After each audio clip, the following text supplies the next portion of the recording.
আমি খারাপ বলবো না স্টার্টিংটা আমরা অলমোস্ট আমাদের এক্সপেকটেশনে আমাদের যে দল গঠন থেকে শুরু করে সব কিছু এক্সপেকটেশনের মধ্যেই ছিল।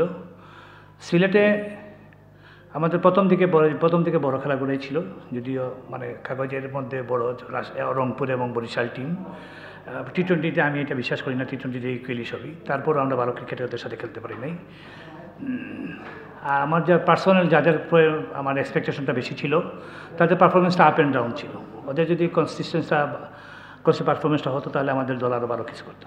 আর আসলে এটা আমার প্রথম বিপিএলের হেড কোচ হিসাবে কাজ করা, নিশ্চয়ই একটা পয়েন্টেবলি বলে দেয় মানে আমার অভিজ্ঞতা, মানে আমার এক্সপিরিয়েন্সটা কেমন হয়েছে। না, এটা তো অবশ্যই আপনাদের প্রত্যেকটা ফ্র্যাঞ্চাইজি আশা করে তার দলের অবস্থানটা যাতে ভালো এবং ক্রাউডদের এক্সপেকটেশনটা যাতে, ফ্র্যাঞ্চাইজি ক্রিকেট তো এটাই।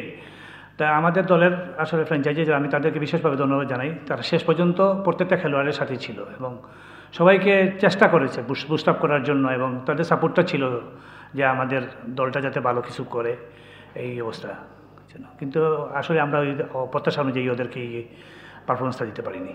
মানে আমরা আসলে ওদের কাছে কৃতজ্ঞ যে জিনিসটা হচ্ছে আজকেও আমাদের মানে প্লেয়ারদের 75% ক্লিয়ার করে ফেলেছে এবং আমাদের সব কিছুই ফ্লুয়েন্টলি ছিল।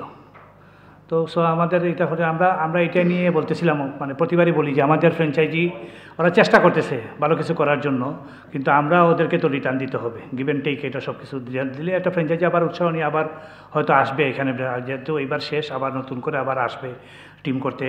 তো তাদের জন্য এটা ভালো হয়, এটা যদি একটা এক্সপিরিয়েন্সটা ভালো হয়। দেখেন আসলে হচ্ছে কি, আপনারা সবাই অবগত যে আমাদের প্রথম তো টার্গেট ছিল আমাদের দলের ক্যাপ্টেন হবে মাশরাফি। আনফর্চুনেটলি মাশরাফি হয়তো মানে রেডি ছিল না খেলার জন্য, এই জন্য খেলতে পারে নাই। তারপরে আমরা চেষ্টা করেছি জাকিরকে ক্যাপ্টেন করা, জাকির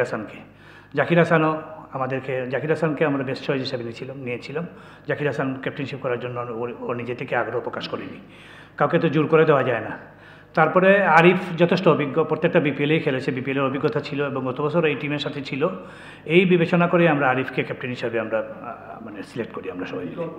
আমি তো এইটাই বলতেছি প্রথমে, যেহেতু এরা কারেন্ট ন্যাশনাল টিমের প্লেয়ার এবং ওদের সামনে চ্যাম্পিয়ন্স ট্রফি আছে, ওদের পারফরমেন্সটাই যে তাদের নিজেদের জন্য যেভাবে লাভবান হতো ঠিক আমাদের দলের জন্য এটা লাভবান হতো।